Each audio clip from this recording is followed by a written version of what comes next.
Hi everybody, and welcome back to FANG Friday. This is Ross Healy, the chairman of Strategic Analysis Corporation and a senior portfolio manager at McNichol & Associates Asset Management.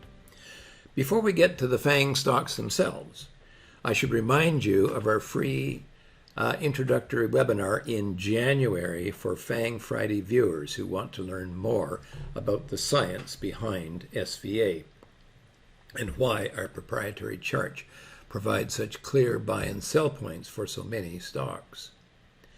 Applications for attendance have been very strong, so if you still plan to attend, please sign up right now as space is almost gone.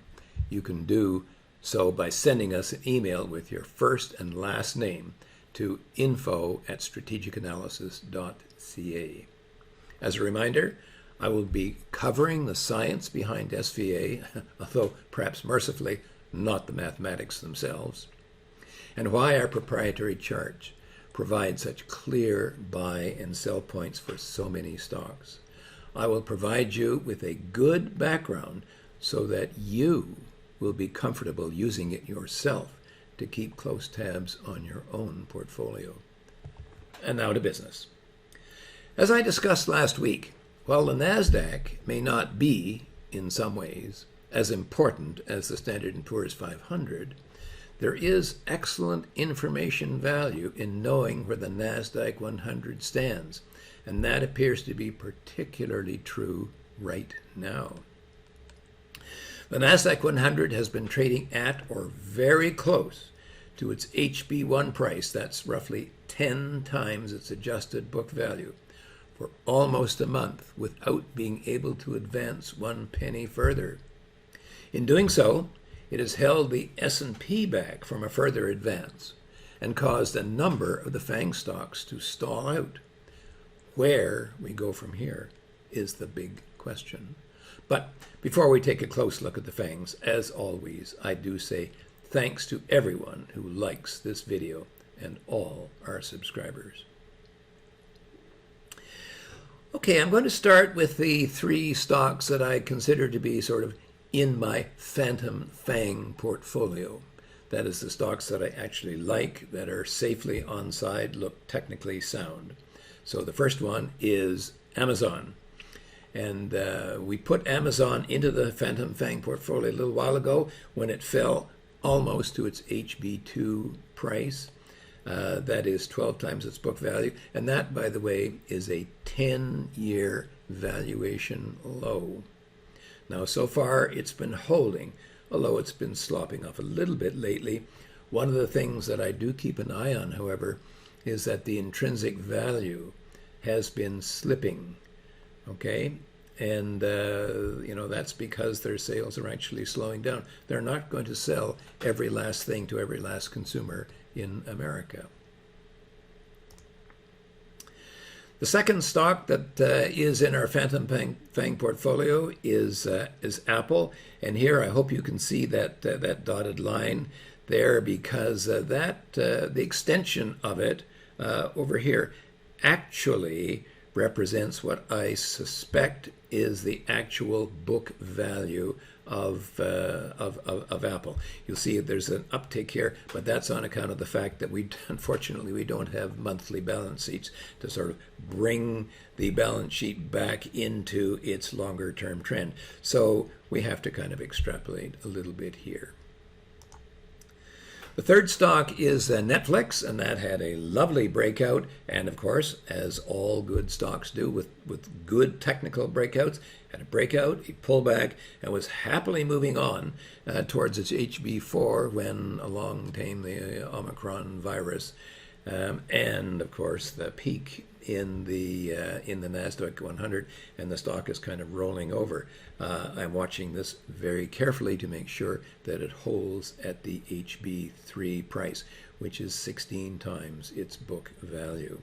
So far, so good. Now, the stocks that are acting like the NASDAQ 100, and the first one is Microsoft. And Microsoft reached right up to its HB3, as you can see here. And the question is, where's it going to go from here? Well, let's see what happened the last two times that it got to a major breakpoint. The first one was when we started our Phantom FANG series here, and here the stock was running right up against its bubble BB1 price, and could not advance any further, and couldn't for 6 months. It held it back. When it broke out, of course, it had a lovely run, and then a setback. The second instance occurred when the stock got to its HB2. And here, see, you can see what we call sloppy trading. Okay, that is, it kind of looks as if, yes, sometimes it wanted to go, no, sometimes it didn't want to go. And very often I have noticed in the past when a stock has been trading sloppily, it has resulted in sharp setbacks in the stock. So we were very, very cautious about Microsoft. However, it finally did break out and pull back perfectly to its HB2, which is 16 times its book value, and has been happily advancing towards its HB3, which it has just reached. What's going to happen, I don't know, but I think some of its cues are going to come from the NASDAQ 100 itself. So we're watching both the NASDAQ and Microsoft closely. Now, remember what I said about sloppy trading? Because here is a company which, another stock, which is engaged in sloppy trading, that is to say, moving either side of its bubble price, which is 7.4 times book value. Now, I held a stock for a long time, but the last time it broke, I decided I think I'm just going to move to the sidelines and see what's going to happen with the combination of a rollover in the NASDAQ and the Omicron virus situation. So far, it's holding within its parameters, but nonetheless, until it breaks out successfully, I would not hold it myself. And finally, NVIDIA. And NVIDIA had a lovely, lovely bottom right down to its HB4 and has subsequently moved up to its HB6, 2 breakpoints, 33 times book value, and has completely stalled out. And not surprisingly, first of all, of course, because the NASDAQ was, I don't know whether we would call it topping out, but it has certainly hit resistance and has been unable to go any further than its own HB1 price, or 10 times book. And secondly, because NVIDIA at its HB6 is at the same valuation level extreme that it hit in 2000. So the market has a memory, and we have to keep that very much in mind. I'm sitting on the sidelines as far as NVIDIA is concerned. The last of the FANGs that I want to talk about is Facebook. And Facebook is in a very, very clear downtrend, and no question about that, and of course heavily because of its associated scandal. If we take another look at Facebook from a longer term point of view, we see every time that this stock has hit its bubble price, the stock has set back. Now, the last time in 2020, okay, that it hit its bubble price and set back, it only moved back 1 breakpoint. But if we go back to the previous time in 2018, that was the last time that there was a scandal involved with this company, and it moved back 2 breakpoints. So I'm a little bit concerned about what is going to happen going forward. The last stock that I want to talk about isn't exactly a FANG, but it's got a $1 trillion market cap, so it might as well be considered to be a kind of an honorary FANG, shall we say. And Tesla has a really interesting kind of recent pattern. That is to say, it's been trading between its HB6, 33 times book value, and its HB7, or 42 times its book value. Indeed, you know, if we start here and we measure how far that Tesla has gone up and down and up and down, In the last 30 days of trading, Tesla has moved 90%. Now, that's got to be some kind of a short-term record for volatility. But what does that mean? It means that I am watching, therefore, the HB6 for a breakout, or breakdown rather, and the HB7 for a breakout. And until that time, I really take no particular message from this stock at all right now. Now, in summary, there are only 3 stocks in what I've called my Phantom FANG portfolio: Amazon, Netflix, and Apple. These all remain on side as far as our structural pricing is concerned. Matching the action of the NASDAQ 100, 3 of the FANGs, Alphabet, Microsoft, and NVIDIA, have reached strong SVA technical resistance levels and have stalled out, although they may not actually plunge yet. Only one, Meta, or Facebook, is something that I would definitely label as being in a confirmed downtrend. While at present, as far as our Phantom FANG portfolio is concerned, I would personally only be really comfortable holding Amazon, Netflix, and Apple. It would not take much to turn 3 of the FANGs, okay, Alphabet, Microsoft, and NVIDIA, back into buys again. Unfortunately, I could say the same thing but in reverse about the FANGs which remain on side. Still in all, having some cash on the sidelines in this very extended market strikes me as prudent, particularly with the Fed dithering about what it should be doing, fighting with or supporting the stock market.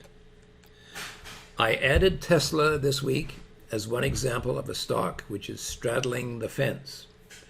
In a way, unlike the FANGs, it has actually been trading within a full breakpoint range for the past 30 trading days, rising and falling, as I said, almost 90% in that time. It adds a further layer of uncertainty to the NASDAQ index, but I would expect that a break, whichever way it comes, up and out or down and dirty, will further enhance the market message that the FANGs will give us. It's now very valuable to keep those breakpoint values close at hand. We are literally sitting on a knife edge as far as the market is concerned.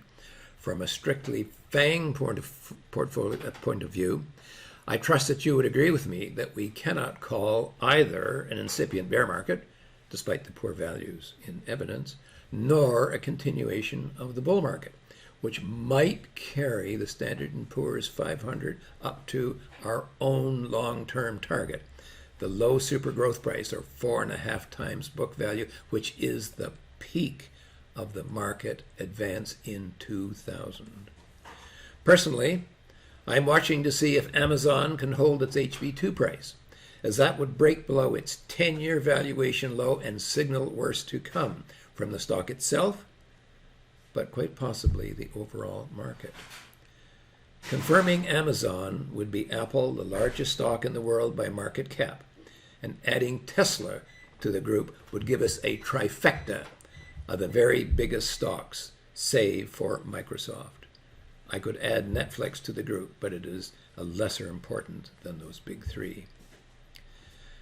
As a last thought, these may be more exciting times than I, for one, was expecting in the immediate future.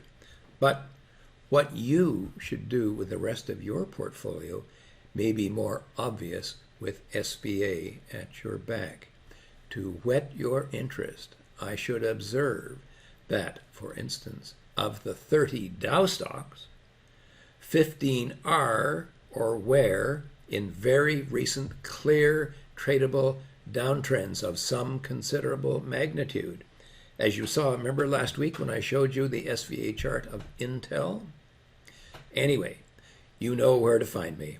And if you'd like to know more about how we can help your decision making, you can still tune in to that free webinar in January or go to info@strategicanalysis.ca today. For now, This has been Ross Healy, the chairman of Strategic Analysis Corporation and a senior portfolio manager at McNichol & Associates, reminding you that nothing, including investing, is difficult.